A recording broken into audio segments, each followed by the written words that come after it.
Welcome back, everyone. Last night's board meeting on January 25th, 2026 was a crucial moment for our community.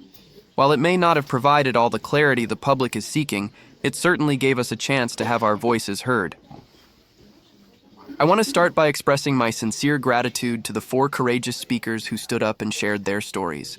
Your bravery is truly inspiring, and on behalf of everyone in the community, thank you for putting yourselves out there. I also want to acknowledge that the board was respectful and accommodating throughout the meeting. They upheld the principles of free press and respected my First Amendment rights, even amidst the challenges facing our educational system. As we move forward, let's dive into the key moments and continue to amplify these important discussions. As we reflect on the board's actions, it's important to remember that the board must navigate these complex issues carefully. There are legal considerations and procedural requirements that they must follow, and we can appreciate that these things take time. At the same time, it's crucial for the board to understand the community's need for transparency. Our children's safety and well-being are at the forefront of our concerns, and as a community, we deserve clarity on the measures being taken to ensure a safe and nurturing environment. In this journey, mutual understanding and open communication are key. Let's continue to work together towards a brighter future for our kids. Please join us in reciting the Pledge of Allegiance.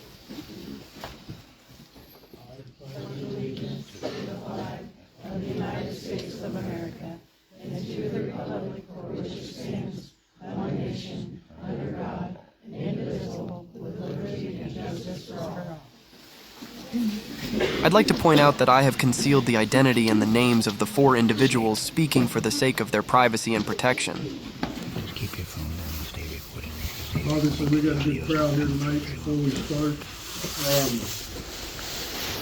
The board wants to reassure everyone that we hear you, the staff, the students, and the community loud and clear. There are strict limits on what the board can discuss publicly concerning matters of employment of students. We can assure you that the board has been and continues to work on issues related to the many questions and comments we have received. The board will have further communication when we have information that can be shared publicly. Somebody did ask the question before the meeting why we were meeting Sunday night. I just want to clarify that we have a candidate for principal that has to have an answer before tomorrow. So this meeting got moved to tonight solely for that purpose. And I know maybe everybody came here for more than that, but that's, and the Open Meeting Act requires us to put out an agenda with specific topics. And once we do that, that's the only thing we can consider tonight. So that's all that's going to happen. And I'll just add, obviously we've got a lot of people asking questions that right now we just can't answer. And I understand that's frustrating for everyone. And I can assure you it's very frustrating for us. There's still a lot of matters we're working on, and the bottom line is we have to get it right. And right now that's really all I can say. Do we have okay, I've got 4 people that have requested to speak, same as the other night. You have 5 minutes each. I know it got a little awkward. I'll hold up 4 when you're at 4 minutes if you're there, just so you get, I don't want to interrupt you, so and then 5 minutes each, and then that'll be it. Kind of like I said the other night, it's a public meeting. Be polite, respectful, we'll be orderly. Obviously we want to hear what you have to say. This is your time to talk to us. If a board member responds to you, they're speaking as an individual, not as the board. That's just how it is in all board meetings. So again, thank you very much. So the next item on the agenda is audience to visitors. And first one is... Hello. Everyone in this room knows about a situation I was involved in back in November. This event was a turning point in my career, and I'm not being dramatic when I say in my life. I was in uncertain waters, and from the very first day had no idea what I was doing or what was coming next. I felt like I was doing everything in my power while also feeling like I was failing in every aspect. I have been impulsive, scared, and sometimes even frantic. And I have felt anger. I have been angry with some of the people in this room, and I have been angry with our school board. I found that anger came from a place of fear. I didn't know what the future would hold, but neither did you. I was put in a losing situation, but so were you. I want to forgive you for the blame that I placed solely on your shoulders and move on from this with as much dignity and respect as I can. In the months that have been filled with uncertainty and sadness, I can't get those back. I don't want to feel that way anymore. I can only move on from this with hope that there's something better on the other side for all of us. And the most important lesson that I've learned in the past 2 months is that there's good right here in these halls. The people that without knowing details believed, without asking questions listened, and the people that showed up for me when I was crying on the bathroom floor in the middle of a panic attack. I have found that I'm just one piece of the puzzle that makes up our school and our community. And we need each other to make this community whole because we are truly better together. Now, with all of that being said, I'm also realistic enough to know that these things cannot happen for me under the current superintendent. My mental health is my top priority right now and doing what's best for me and my family. I have to set boundaries in order to walk away. The outpouring of support I've received has been my saving grace, and I know that whatever comes next for me, I will be supported by those that truly matter the most. I'm here tonight hoping that in the aftermath of all of this, we can repair trust and become even better than before for our students that deserve it. I truly believe that the board has heard us, and I pray that they are doing everything they can to honor our requests. And I want to end this message to all the young people in the room. If you ever find yourself in a situation you've been made to feel uncomfortable, please speak up. We don't get to decide how some things end, but we learn who we are and what we're made of in the process. Never stop advocating and using your voice. Doing what's right isn't always easy, but you were built to do the hard things.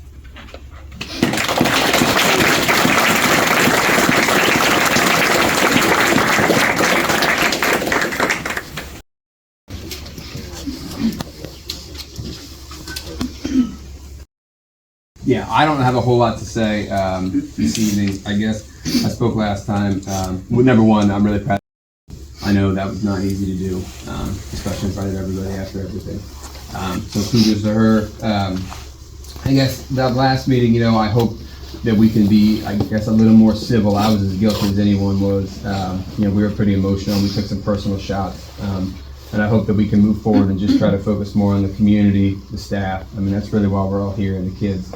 I hope that the board can prioritize going forward communication with the staff about what's going to happen next in the kids themselves, because they deserve to know, they deserve to be in the loop. I know that, in a legal proceeding, there's only so much they can say, but I mean, this isn't the CIA. I mean, you can, extend some sort of, communication to everyone. I think everybody deserves that. I mean, because we all need to know where we're going next. There's good people in this room. We're going to get this right at some point in time. I just hope that is sooner rather than later, because everybody's watching, not just us, everybody around us. Like, we need to do it right, and we need to do it fast. Thank you.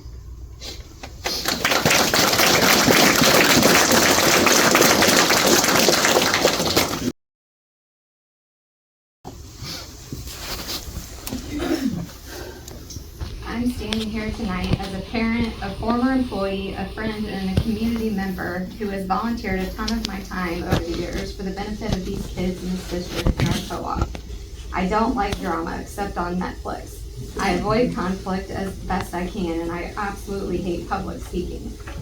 Anyone who actually knows me knows that my husband and I are parents that try to hold our kids accountable and are doing our best to raise decent human beings who respect others around them. There are even a few parents who have saved apology letters from us over the years from our sons to teachers or other kids. Are my kids perfect? Absolutely not. And I'm the first person to tell you that. But they're generally good kids. Am I perfect? No. But I am a person that can generally get along with just about anyone. I gave Dr. Lindeman a chance, although I was feeling the stress and the anxiety of all the upheaval and changes that have come since returning to work this past July. I felt Dr. Lindeman deserved a chance to settle in and be given the benefit of the doubt. No superintendent will ever be perfect, and there will always be staff or parents who have an issue and don't like them. There are a lot of great teachers and staff in this school who care about our kids and love them. At the beginning of the year, I was in a very awkward position, listening to a lot of staff complain about negative interactions with Dr. Lindeman, while others were completely oblivious to how some were being treated. I had parents contacting me personally to express anger and concern about certain things happening at school, some of which I stood up for at the time. Change is hard for people, and some things were just change people didn't like. Some things I agreed with and some I did not agree with. The vandalism was a big problem the first couple of months of school that caused a lot of stress. I did my best to be Switzerland. I tried to calm and talk people down and ask them to give her a chance and let the dust settle. The truth is that I was seeing a different side of Dr. Lindemann than was being shown to other people. I understand that some staff are confused because they haven't personally experienced the other side of her that others have experienced. But I now have seen both of those sides. I have seen coworkers crying and upset from their interactions with her, for uncertainty about their jobs, and just trying to make it through each day. I also want to clarify, despite rumors, that I was not fired, nor did I originally quit on bad terms. Dr. Lindemann made it clear in July that she wanted a year-round secretary who was also her personal secretary. I made it clear up front that I was not interested in fulfilling that position. I have another job, and although the extra money was nice, I didn't necessarily need this second job at the school and the added stress that came with it. I told Dr. Lindemann if she wanted a year-round personal assistant, she would have to create a new position to get what she wanted. She asked me multiple times if I wanted the job before hiring someone new, and I declined. However, by the time I left at Christmas break, I could not wait to be out of the building. Things took a turn the first week of November, and this is where things changed for me personally. I was a witness to Dr. Lindemann slapping my friend and coworker's butt in the high school office. It was loud enough that it echoed throughout the room, and I can tell you that my coworker is not personally friends with Dr. Lindemann. Not that this would excuse that kind of behavior anyways. This coworker was in the office talking to me when this happened, and she did the right thing in reporting the incident. And she tried to follow the correct steps to address this inappropriate conduct by filing a formal complaint. I worked at this school for over a year and never witnessed any other staff behaving this way with staff or students. After reporting this incident that occurred the first week of November, we were shocked that she wasn't put on paid leave while it was investigated. It's my personal opinion that Dr. Lindemann should have been put on paid leave following the first complaint and the nature of the complaint. However, she wasn't. I feel this entire situation was treated differently because she is a woman. 22 years ago, when I was working at Cracker Barrel as a waitress, we would get written up and threatened to be fired just for jokingly slapping each other's butts in the back with friends who we knew. This kind of behavior in the workplace was not considered acceptable back then either. Every student and coworker at this school has a history that most people probably don't even know or may not, or they may have experienced trauma from previous experiences in life. Quite frankly, it's no one's business if they have or they haven't. Staff and students shouldn't have to explain themselves or their past to justify feeling safe in their school or work environment from other people touching their body. That is why laws and policies are in place to protect employees and students. I don't feel this incident was taken seriously due to Dr. Lindemann being a woman. It's not appropriate for a man or a woman to touch men or women or students at the school, and especially the person in the highest authority. Am I getting close to my time? You're close, I'm trying not Sorry, to. I'm filtering through. Are you done? No. I'm sorry, we're told to strictly limit to 5 minutes. I was gonna just ignore my phone. I will cut down. I will try to cut a whole Okay. bunch off. Yeah, Hold on. please, More should I could done. thank you. Following the incident that I witnessed, there were 2 incidents following that with my own son. That there was inappropriate contact made in 2 different circumstances. Just to sum it up. The fact that it was a female with a teenage boy doesn't matter. If that had been reversed and had been a man with a teenage girl, I think a lot of people would have been even more upset just because it was a man with a girl. Now factor in that she was the highest person of authority in the school, doing these kind of things to students that she barely knows. I'm exhausted after the stress of the last 3 months, and I am disheartened watching what a friend has gone through during all of this, when we were advised to keep quiet while it was investigated. And I'm sick of seeing people run their mouths and opinions on Facebook the past week or two who haven't been directly involved in any of this. I'm disheartened to hear about other coworkers defending this type of behavior or acting like there is another side to this story that makes it excusable. If Dr. Lindemann had been put on paid leave while the first complaint was investigated, then maybe all these other things might not have happened. Being a woman does not exempt you from consequences for this type of behavior. I'm only speaking on what I was directly involved in and not even mentioning other things I experienced, witnessed, or have been told by other witnesses with other staff and students being involved. Maybe I bumped my time. No, I bumped my timer, so I lost track. I'm gonna give you one more minute. I'm sorry. No, Get it thank off your you. chest. As a parent, I am discouraged and angry and embarrassed that the situation has been drug out for so long and for the unnecessary drama and division and stress it has put on us who were directly involved and now our entire school. We did the right thing by reporting these incidents that occurred, and we waited silently because we were advised not to speak on it by the school lawyers as this was investigated for months. Now it has gone to a level it should have never escalated to. I care about the future of this school, considering the fact that I have 3 children in this district, and I want this fixed. I want the division created and the school healed, and I want my kids to be able to return to a safe learning environment. Sometimes you need to stand up for what's right, regardless of how uncomfortable it makes you feel.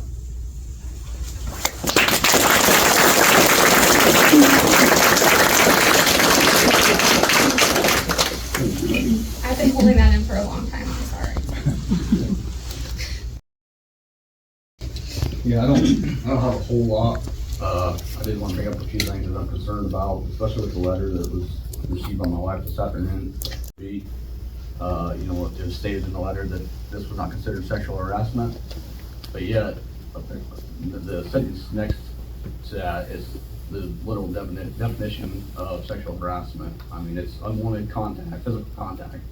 That's what this was. It was filmed. I can tell you the police officer that watched this video with me assured me that that was considered battery, and there are pending charges for that. So, I mean, I want to make sure that you guys are taking this serious. Thank you.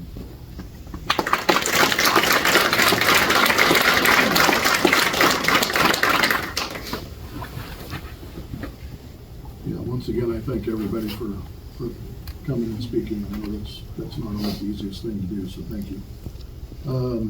Okay, that's it for the people that signed up, so we need a motion to go into closed session. Make it. Second. All those in favor? Oh, we have to do roll call on that. I think we do, don't we? I think we do. Close? Yeah, Yeah, let's- do a roll call, please. Austin, Yes. Prather, Yes. French, yes, Beasley, Yes. Stiles, Yes. Caitlin, Tim, sorry, Stephen. Yeah, before I answer that, I need to read the motion. It's appointments, employment, compensation, discipline, performance, or dismissal of specific employees. Yes. Okay.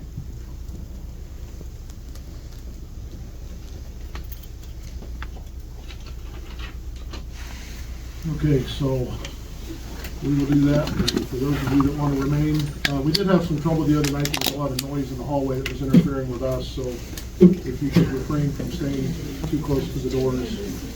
Otherwise, we'll let you know when we're done.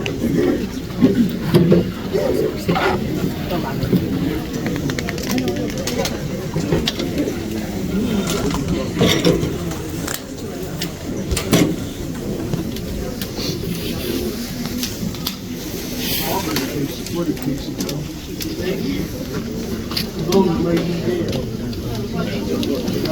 I just need to know where I can find her. As they get ready for closing. And as we wrap up, I want to extend an open invitation to anyone who feels moved by this video. If you want to support the cause or share your own story, please don't forget to like, share, and subscribe. Please, by all means, leave your comment or story in the comments below. Your engagement helps us reach more people and make a bigger impact. I'm going to keep following all the details to this story, and I want to keep releasing information as I receive it.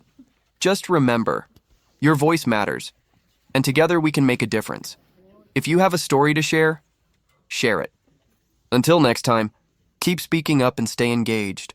We're stronger together. Okay, item 5.1, recommend hiring Casey Walser as the 2026-27 elementary and junior high principal and director of special education. I'll make it. Second. Roll call when you're ready. Reister. Yes. Branch, yes. Mustin. Yes. Easley. Yes. Skiles. Yes. Cameron. Yes. And Stevens. Yes. Okay, item number 6, anyone on the board have any other items to discuss? No. Motion to adjourn. Make it. Second. All those in favor? Aye. Thank you, everyone. Thank you.